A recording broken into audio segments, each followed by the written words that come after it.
It's going to be my pleasure to introduce our first speaker, Kemp Anderson. He's going to be talking about how to determine the value of your business, and certainly Kemp is well suited to lead this session. Kemp Anderson is owner of Kemp Anderson Consulting in Winter Park, Florida. It's a corporate development and mergers and he's a corporate development and mergers and acquisition professional with more than 20 years of service industry experience. Before launching his consulting business in 2015, Mr. Anderson served as Vice President of Business Development for the Scotts Miracle-Gro Company, Director of Acquisitions for Rollins, Inc., Director of Business Development and Acquisitions for Middleton Lawn and Pest Control, and Director of Business Development for Sears Termite and Pest Control, a number of company names that I'm sure you're familiar with historically. Mr. Anderson is a graduate of the Grummer Graduate School of Business at Rollins College and will today be speaking about how PMPs can determine the value of their business. So I'll hand it off to you, Kemp.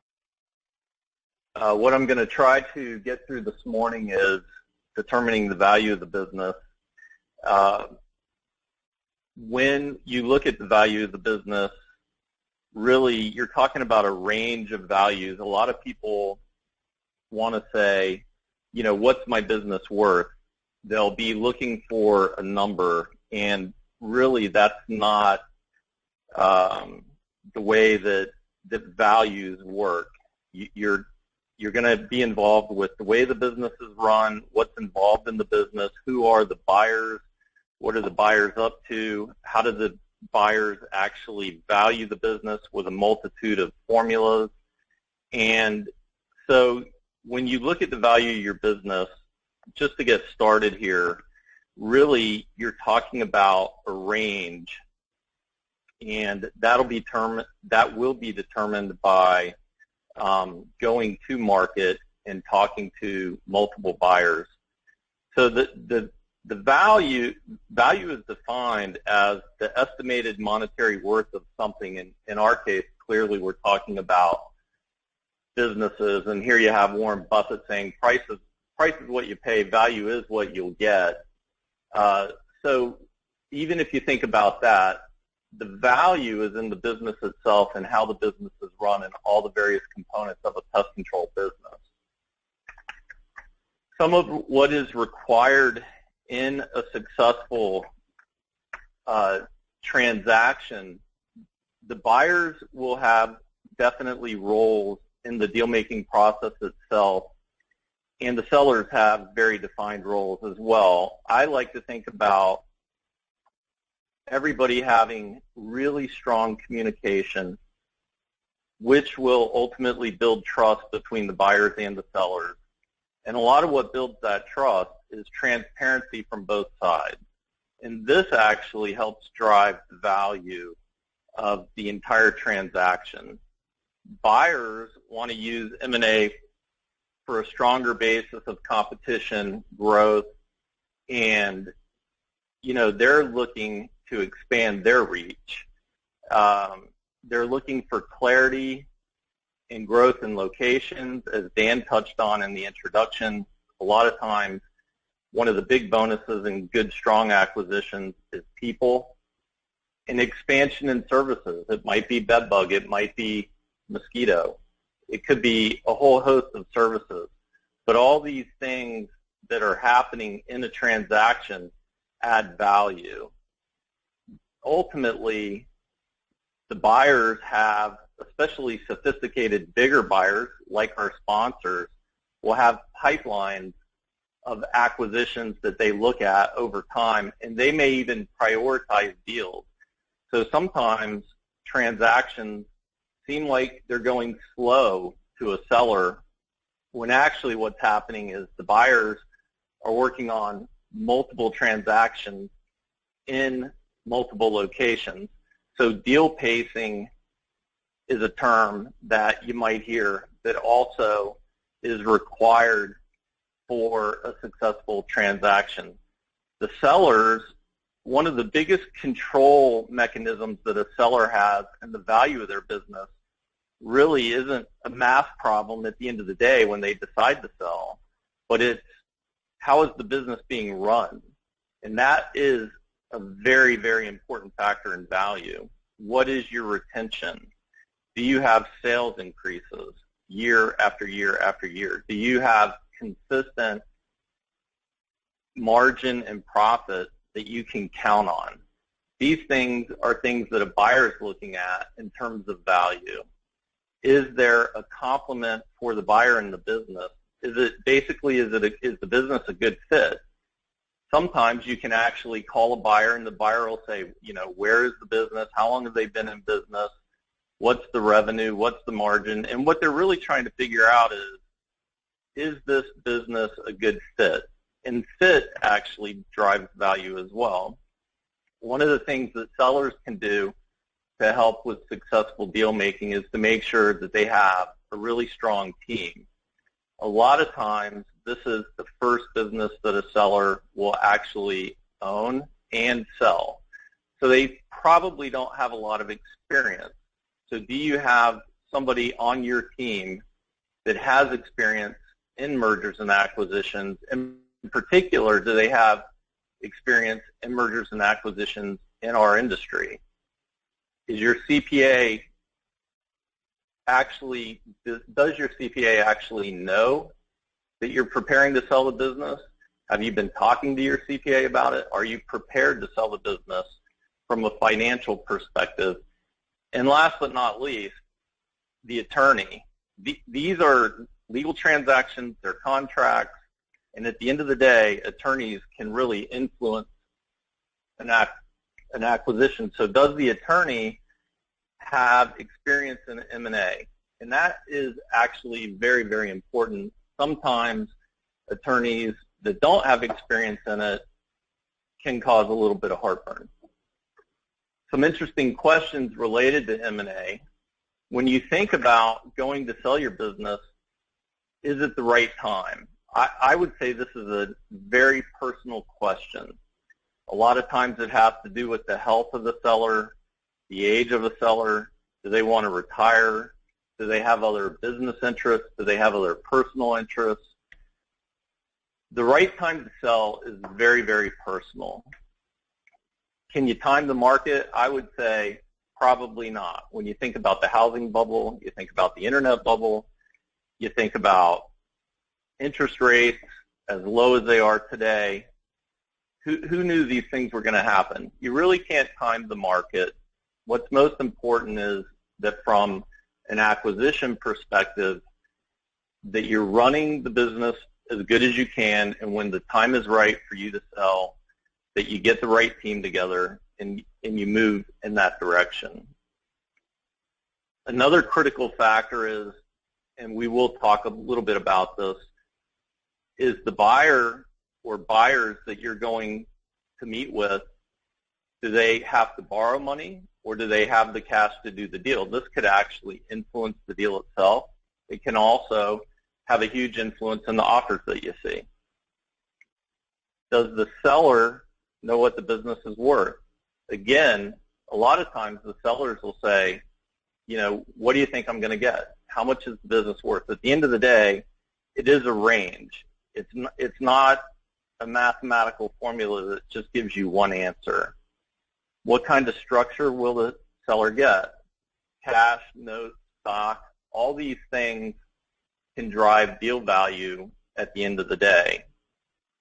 Is the buyer publicly traded? Is it a PE firm? Is it a private company?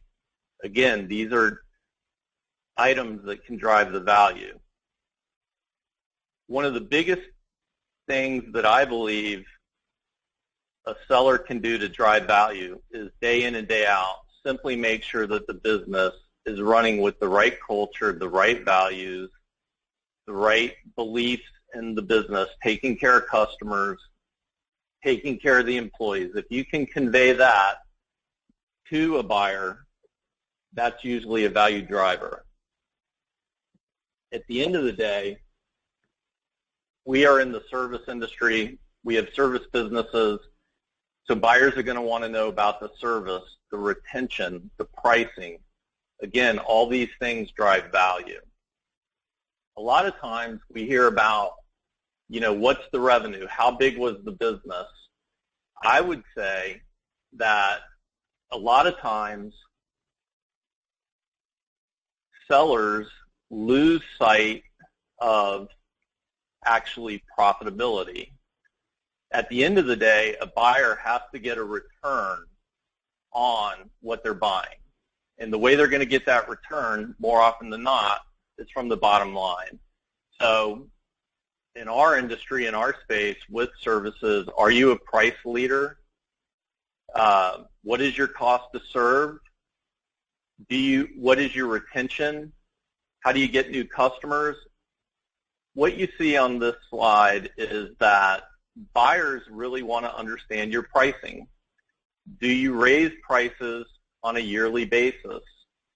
Or do you raise it from time to time? Or do you never raise your prices, which will eventually erode your margins? What is the strength of your brand? What is your relative market share? And what that really means is, what is your route density? Route density is a really key driver in the profitability of a pest control company. And buyers will try to figure out what the route density looks like.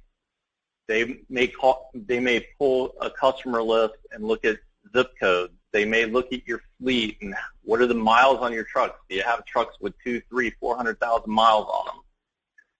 These are things that tip a buyer off to relative market share. So the other things that they're looking at is the cost to serve. How long are you on site? What is your service strategy? Is it inside service? Is it outside service? Is it blended? All these things are driving profit, which are going to drive return on the deal. So they're going to look at scale. They're going to look at how they can scale the business after they own it. So a lot of times buyers are looking at revenue, and they're going to say, year over year over year, what's the history of the revenue? But they're also looking at profit. And we'll get a little bit more into that as we go through the presentation. When do you start the acquisition process? And I would say that the acquisition process, ultimately, everybody's going to sell their business. There's 19,000 pest control companies in the United States. Most of them are going to be sold at some point. The best thing you can do is day in and day out, have best practices in the business. Every aspect of the business will be valued and scrutinized in the acquisition process. If you think about HR, what is your employee retention? What is the employee tenure? Is it a drug-free workplace? Do you do criminal background checks? Do you have GPS tracking in your vehicles? From a customer perspective, what is the retention? What is the pricing? What is the service type? Is it monthly, every other month, quarterly? Is it residential? Is it commercial? What's the mix? What's the frequency? What's the route density? These are all value drivers in the day-to-day operation of the business that will also come back to the seller when the business is sold. What kind of marketing do you have? What kind of web activity do you have? Are you running the business through the web? Is it paperless? Are you emailing with the customers? Or are you calling the customers every service every time? From a financial perspective, how do your P&Ls look? How often do you look at the P&Ls? Do the P&Ls really reflect what's happening in the business? The balance sheets, a lot of times, balance sheets don't get looked at, or maybe they get looked at once a year when it's tax time. Typically, a buyer will ask for 3 to 5 years of P&Ls, balance sheets, tax returns, and bank statements, and they'll tie them all together. Is your CPA yearly actually aligning all your financials? At the end of the day, in our industry, in our acquisition, the biggest asset is clearly the customer list, and that's an intangible asset. But there are still other minor assets in the overall transaction, which could be furniture, fixtures, equipment, operational equipment, fleet, how old is the fleet? What's the make and model of the fleet? How many miles are on the fleet? These are questions that come up, and these are actual values in an acquisition, but you have to remember the key is the customer list and the retention. And then last but not least, geography. Some geography is actually worth more than other geographies. When you look at pest control in the United States, effectively 40% of the pest control industry in the U.S. is in 4 states, New York, Florida, Texas, and California. So geography actually plays a role in value as well.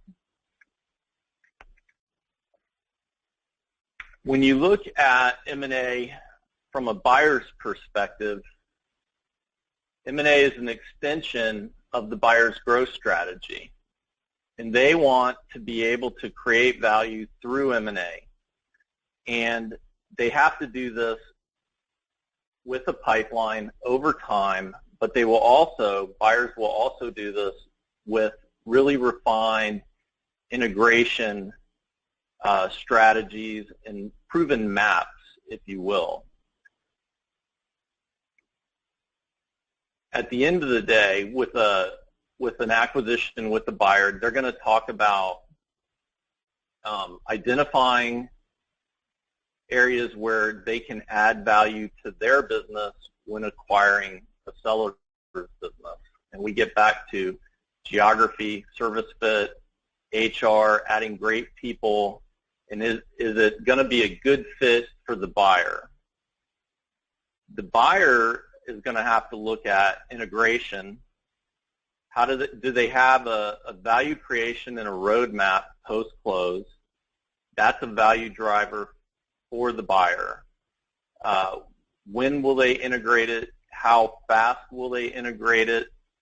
Some buyers want to integrate it almost right away. They want to get rid of the seller's company name. They want to change the names on the trucks, all the agreements, even on the uniforms as quick as they can. Other buyers are very patient. These are all value drivers in a transaction that buyers and sellers will ultimately talk about, and that can be part of the matching process. When I got started in the pest control industry, this may be something some folks haven't heard of in quite some time, given today's multiples and values, but when I started in the industry over 20 years ago, you heard about a valuation that was dollar for dollar. People would say, am I going to get $1 for every dollar of revenue? And obviously, I think most people know that that is not how valuations are done. And yes, revenue is important, but what's more important is the profit and the best practices of the seller's company. Back to day in, day out, how are you running the business? What is the revenue? What is the profit? How many employees do you have? What is the revenue per full-time employee? What is the revenue per truck? What are the best practices? What are the service types? Do you have contracts? In this example, you see Company A with $1 million in revenue, very low profit, $83,000 per full-time employee in revenue, very little in best practices. You see Company B, $1 million in revenue, $250,000 in profit, $100,000 per employee in revenue. Best practices, you see a company with paperless IT, they're internet savvy, they have easy pay, they don't have AR, they're a drug-free workplace, they check in VRs on their employees, they do criminal background checks, they have GPS on their fleet, they're residential pest control, they're very disciplined. So a lot of times, kind of in the good old days, if you will, and every now and then you still hear it today, would I get dollar for dollar? And what really drives value for buyers and sellers is best practices over the lifespan of that business that you're selling, and profit. Revenue is certainly important, but if you don't have any best practices and if you're marginally profitable, it's absolutely going to impact the value when you go to sell the business. I believe that we started to see a major shift in values in North America right around 2005. And there was an event that happened, and that is when Rentokil entered the U.S. In 2006, they acquired J.C. Ehrlich, paying about $141 million for $124 million in revenue, or $1.14 on the dollar, at an estimated 7 times EBITDA or EBITDA. That's when you really started to hear valuations begin to creep up. 9 years later, last year, 2015, Rentokil acquired the Stertech Group, paying an estimated $425 million for an estimated $150 million in revenue, or $2.83 per dollar, and an estimated 17 times EBITDA. That would be an example, in my opinion, of a strategic purchase, which we'll discuss in a few minutes. It becomes hard to look at these numbers and say, is this the new norm? Probably not. Stertech was a very large company, very high on the top 100, and very strategic for Rentokil as an acquisition.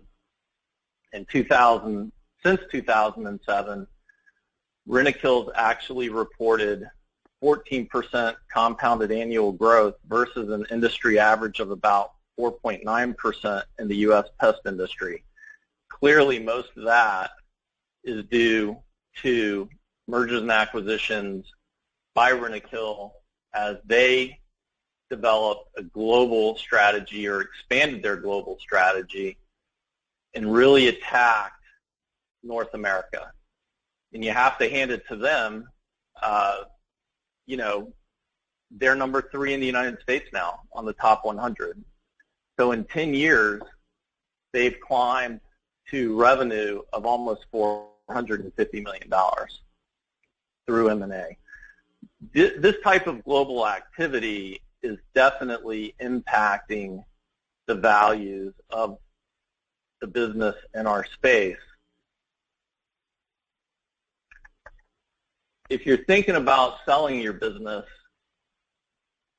clearly having the ability to go to global buyers is important.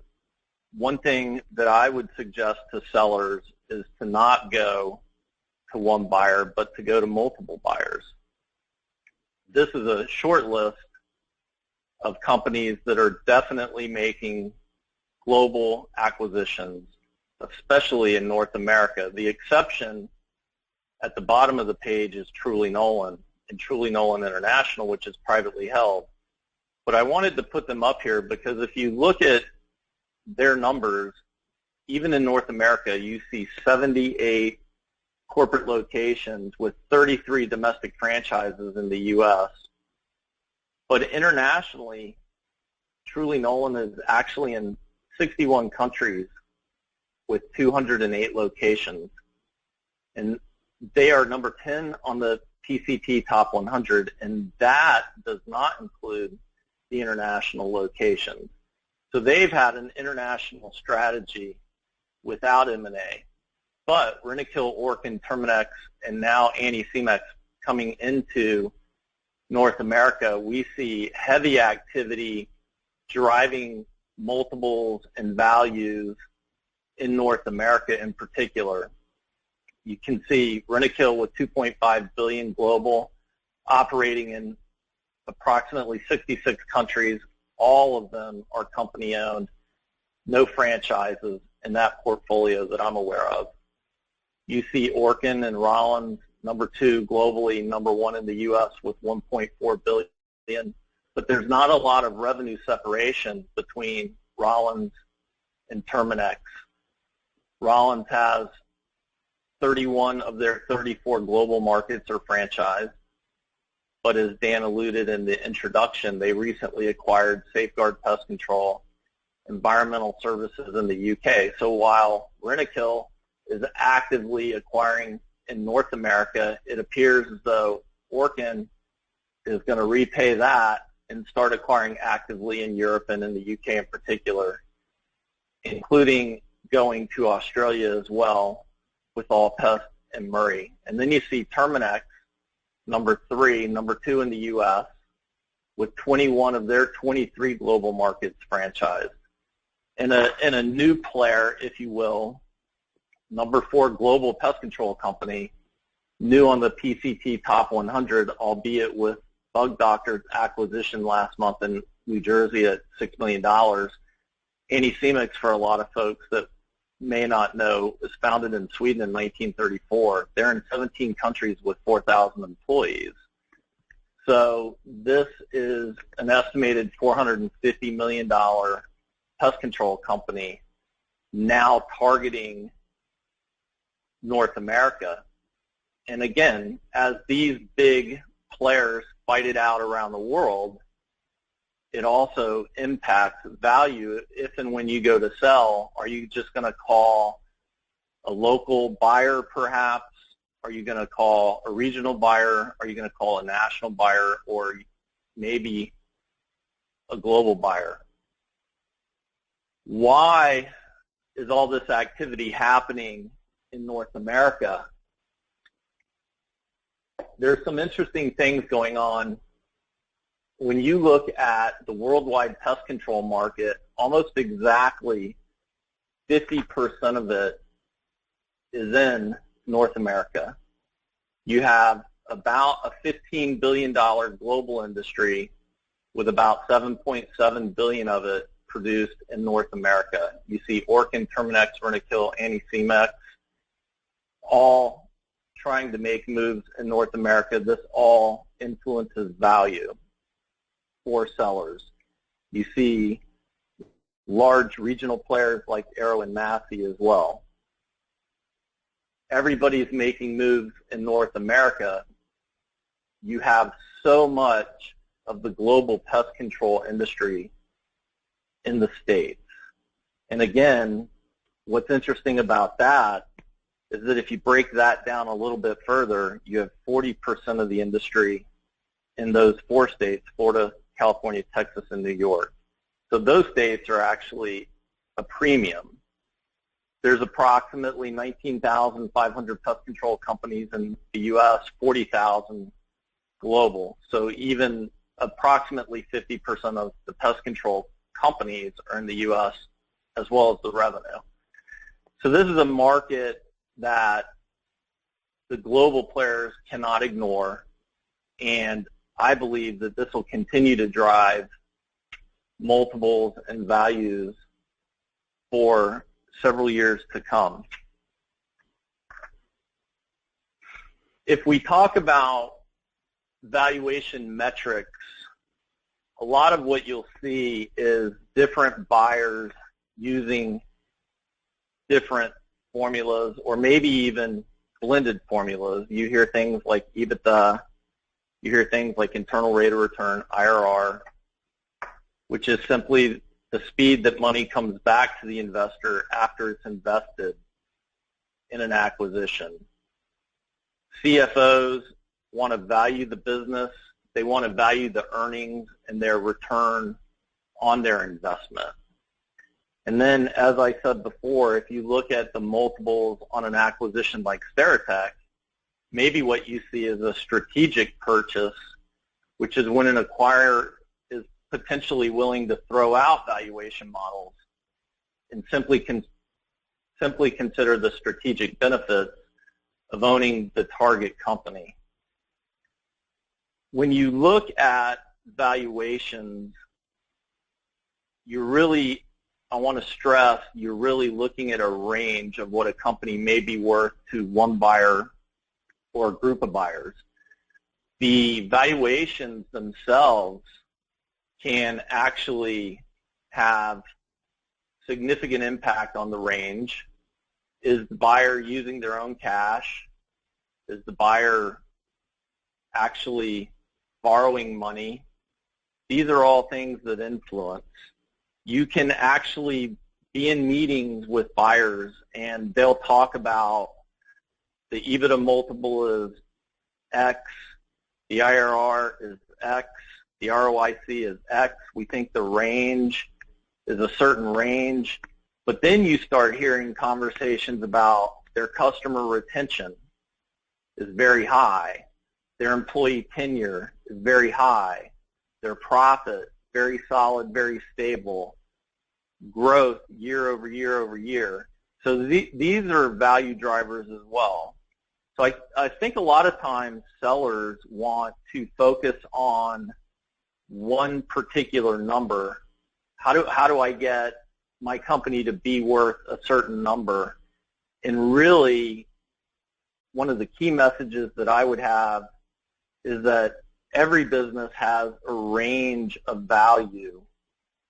And the ultimate way to drive the values is to have these best practices in your business that when you go to sell, it gets the buyers very excited about the stability, the dependability of what they're buying.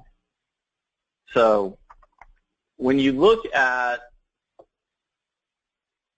whether a buyer is going to use their own money or going to perhaps borrow money, these are the types of things that can influence the value of a deal.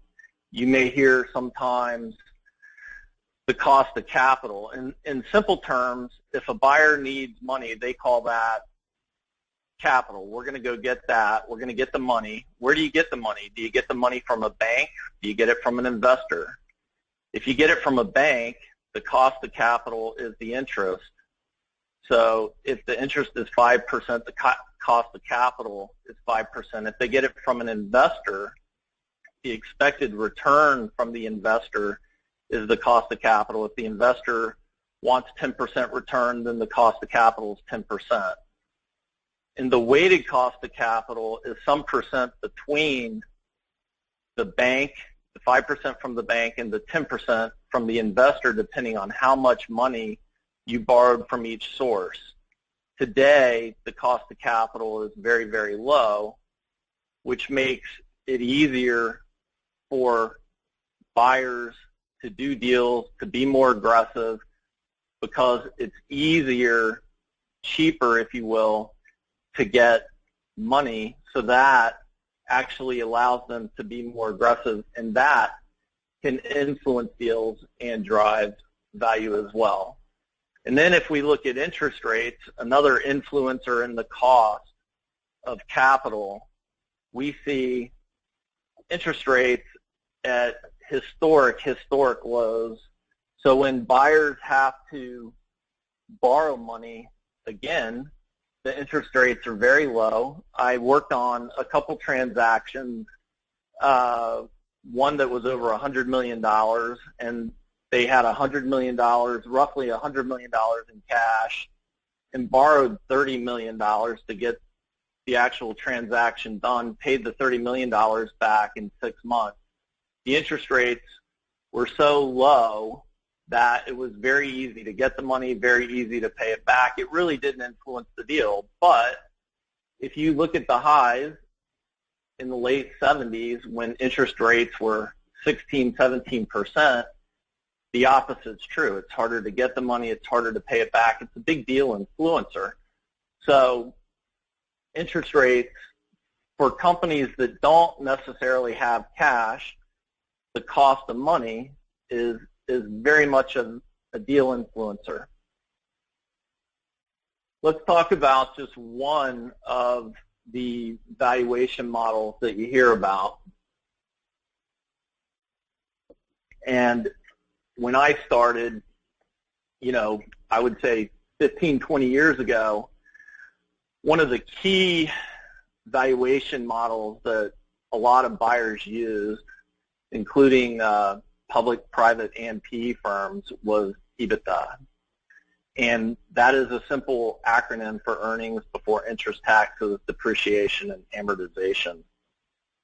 At the end of the day, EBITDA helps you get or view a business from a neutral basis. So you're adjusting or normalizing the earnings of a business so that you can actually see it without an owner and an owner's influence in the business.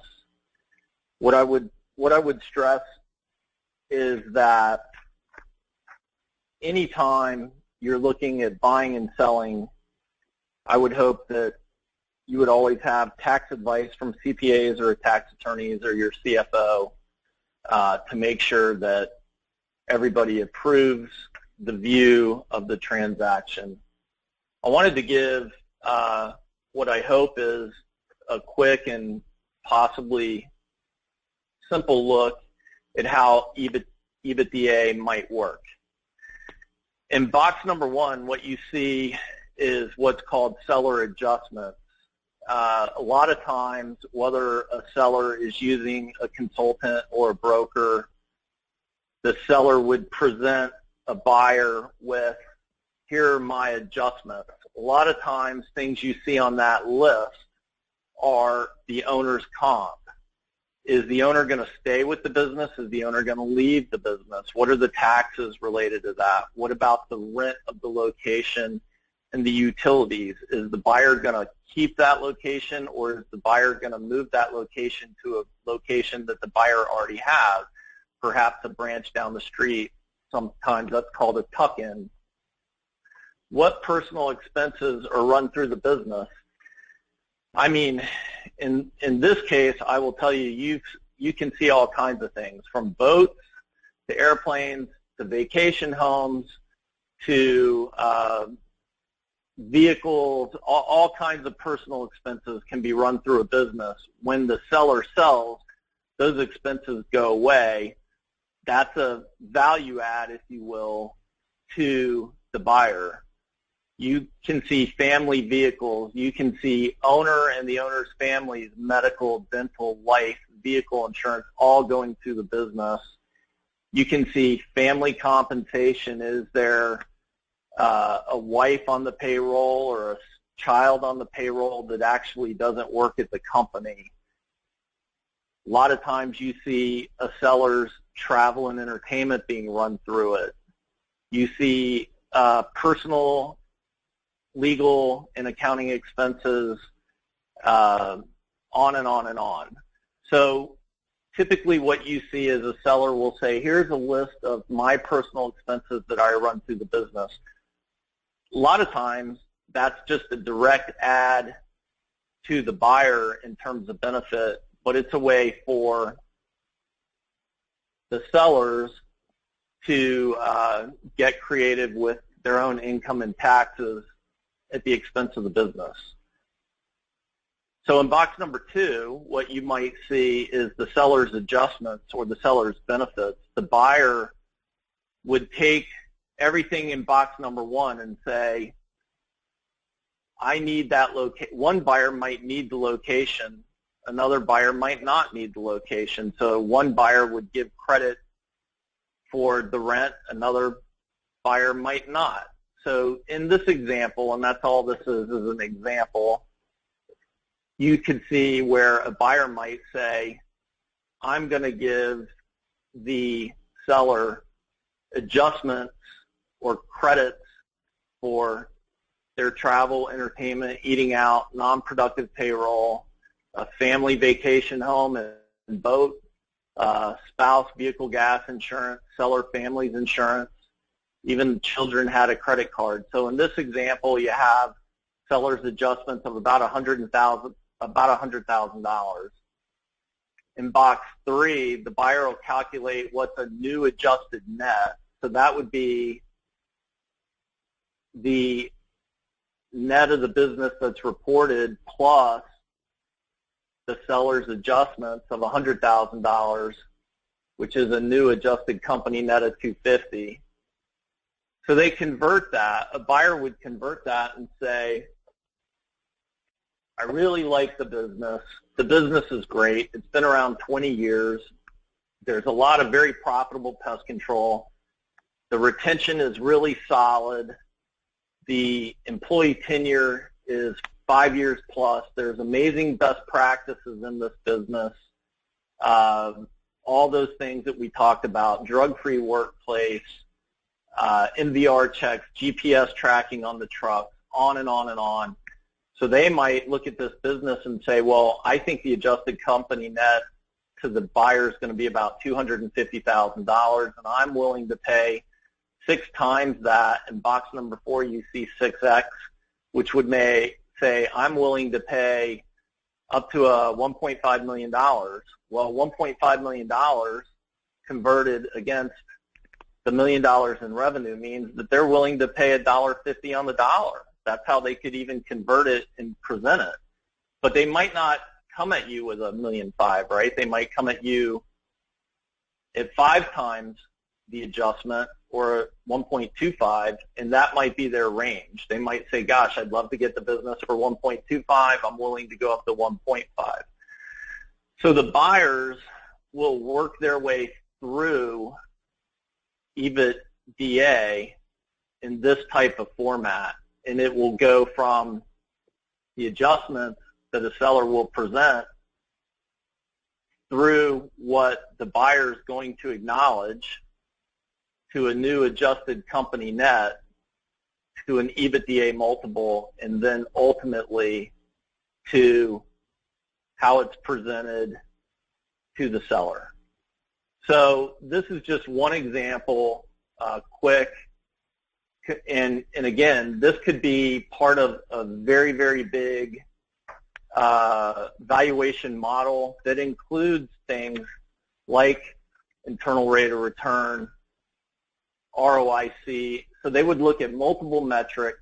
A buyer could look at multiple metrics, understanding all the best practices in a business, and say, I think a value range is X, and then you'll see a letter of intent that comes back and says, here's what we want to offer. And from there, negotiations begin. So a couple suggestions that may help increase the value when you look at EBITDA is making sure that when you work on your list of adjustments that it's complete, but also remember that it's going to be validated by the buyer. And not all buyers are going to accept the same adjustment. So as a seller is creating his list of adjustments, you have to remember, A, I want it to be thorough.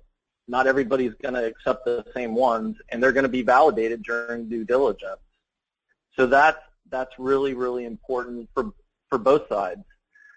And again, based on, does the buyer have the cash? Are they borrowing the money? Do they really want the geography? What's behind different multiples that different buyers will use? There's a lot of ways that buyers justify going up and down to buy any particular business.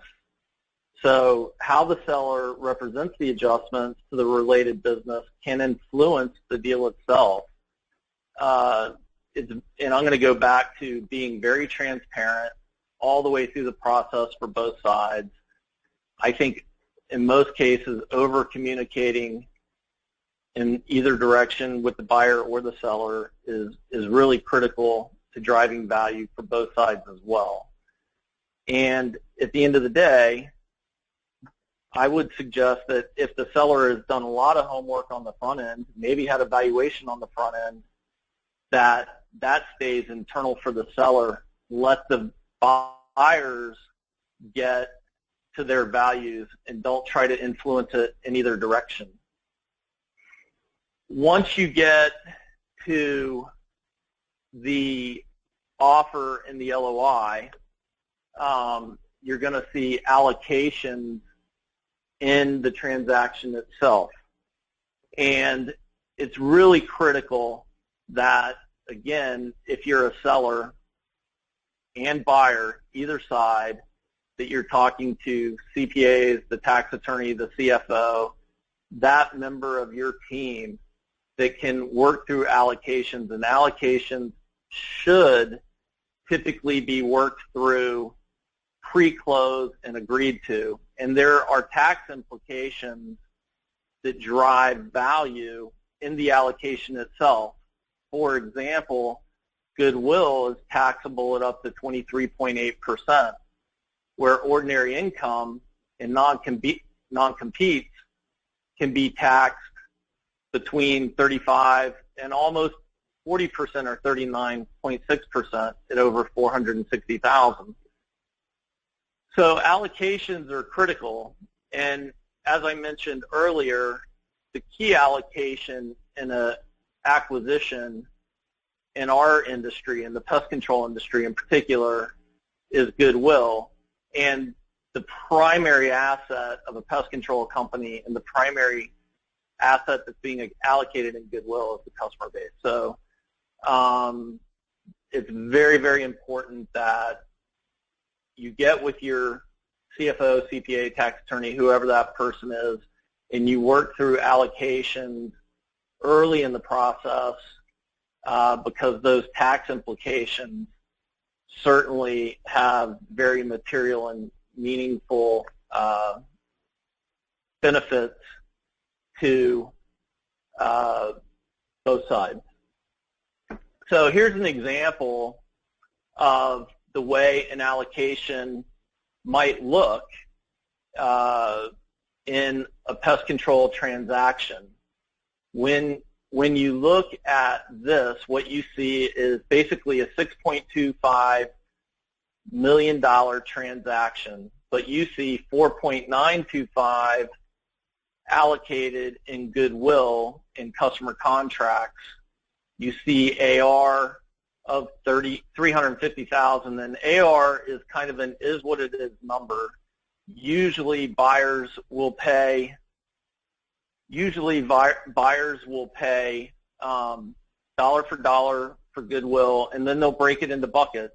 Is it 0 to 30, 30 to 60, 60 to 90? And sometimes they may want to pay ratios based on the age. But in this example, AR is just sort of a plug number. Fleet, sometimes you see a negotiation on your fleet that can be, is it wholesale? Is it retail? How is the fleet being valued? Is there a big range in number between the seller and the buyer? Office equipment, chemical inventory is usually a very small piece of the deal. So you get to $6 million in close, but again, almost $5 million of it's in goodwill.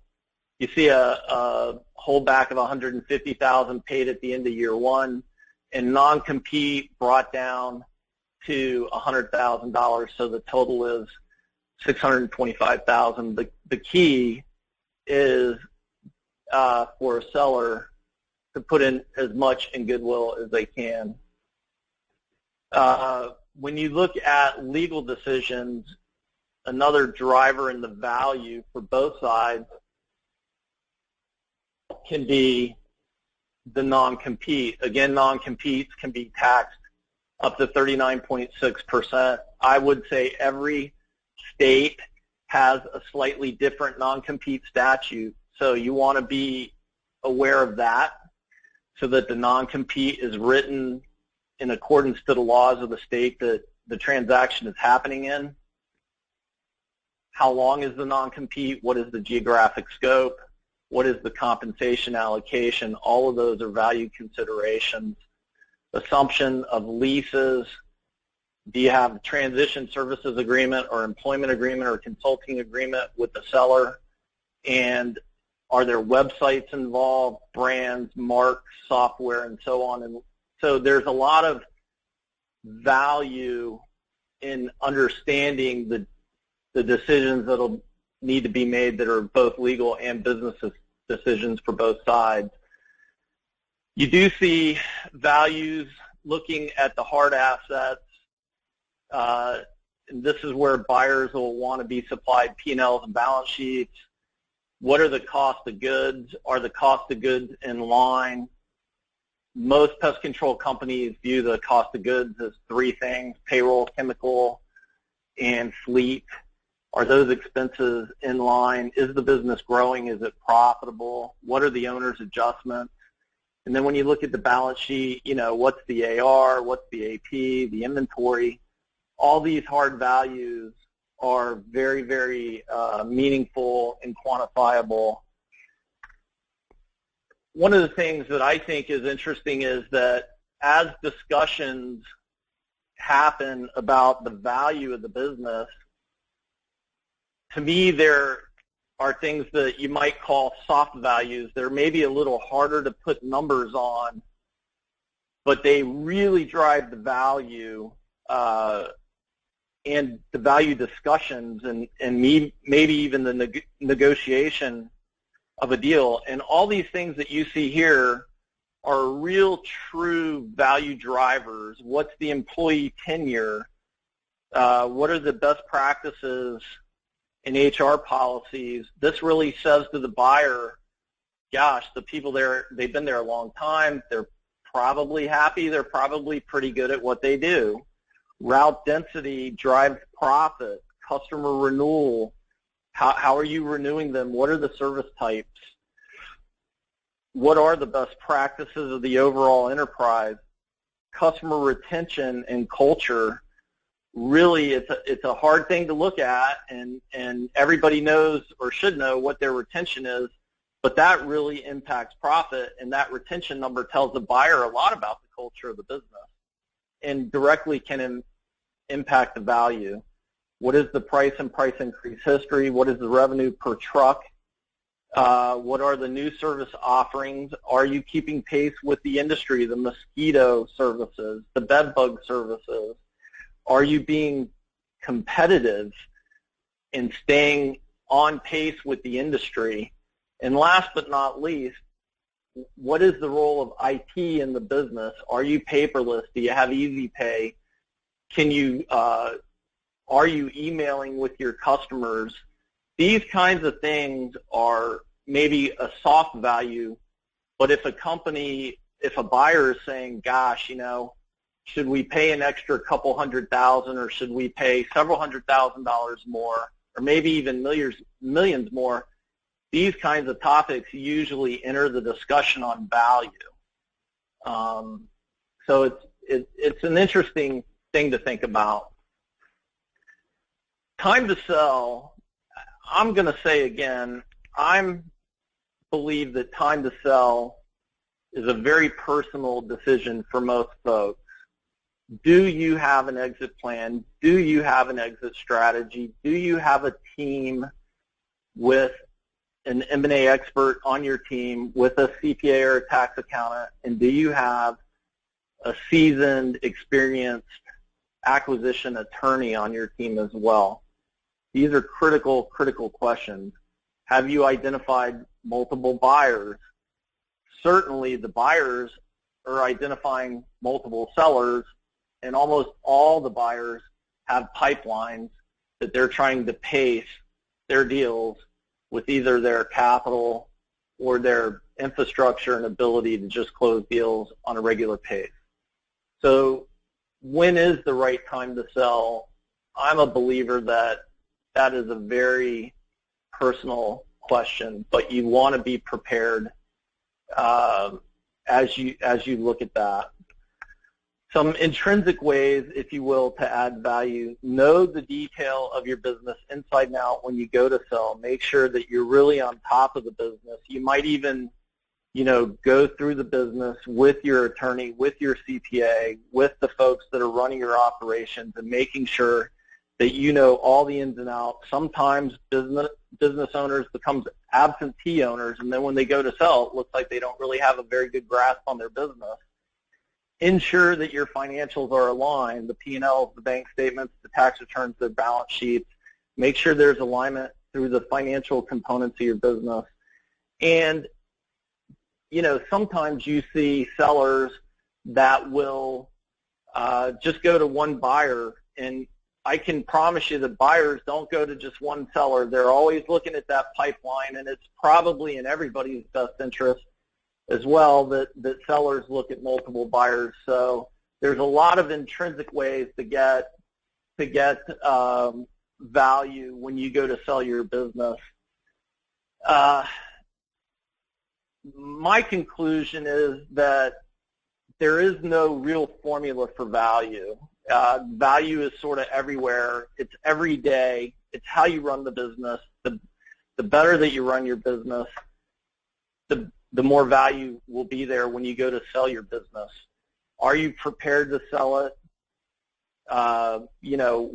Are you trying to match company cultures? Do the buyers and sellers have shared values? Do they have shared beliefs about service, about customer relationships, about employee relationships?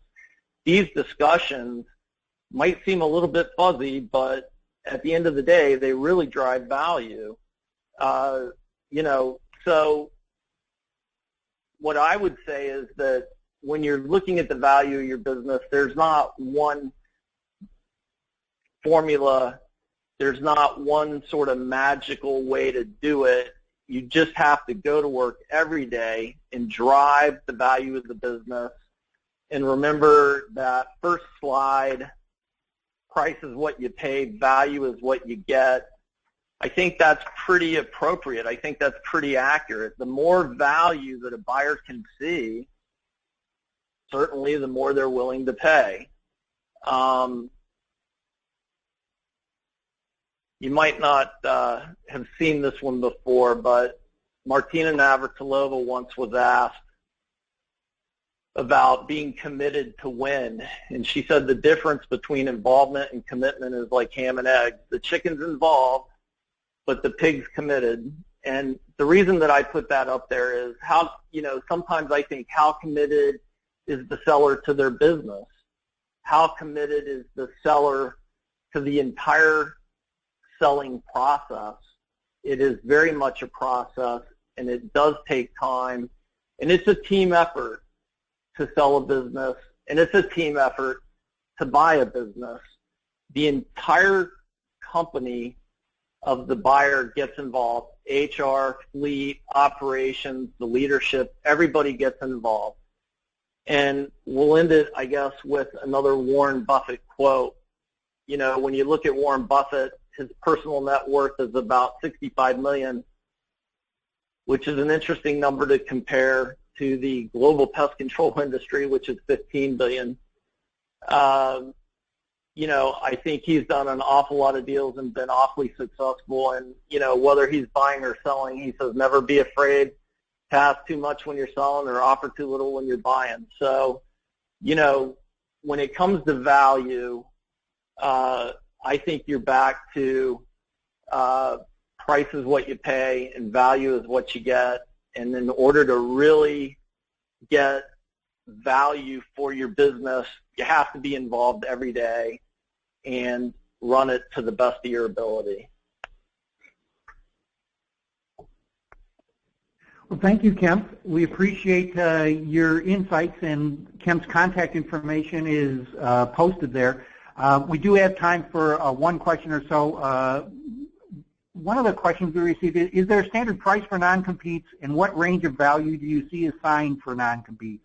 And does the number of years of the non-compete drive that?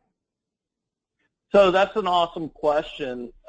There's no standard, Dan. What I'd caution with is make sure that your attorney, and I stress using an attorney who's been involved in acquisitions. If he's been involved in acquisitions, he's certainly going to know the non-compete statute for whatever state the seller's in. That statute should dictate the language of the non-compete in an acquisition or sale.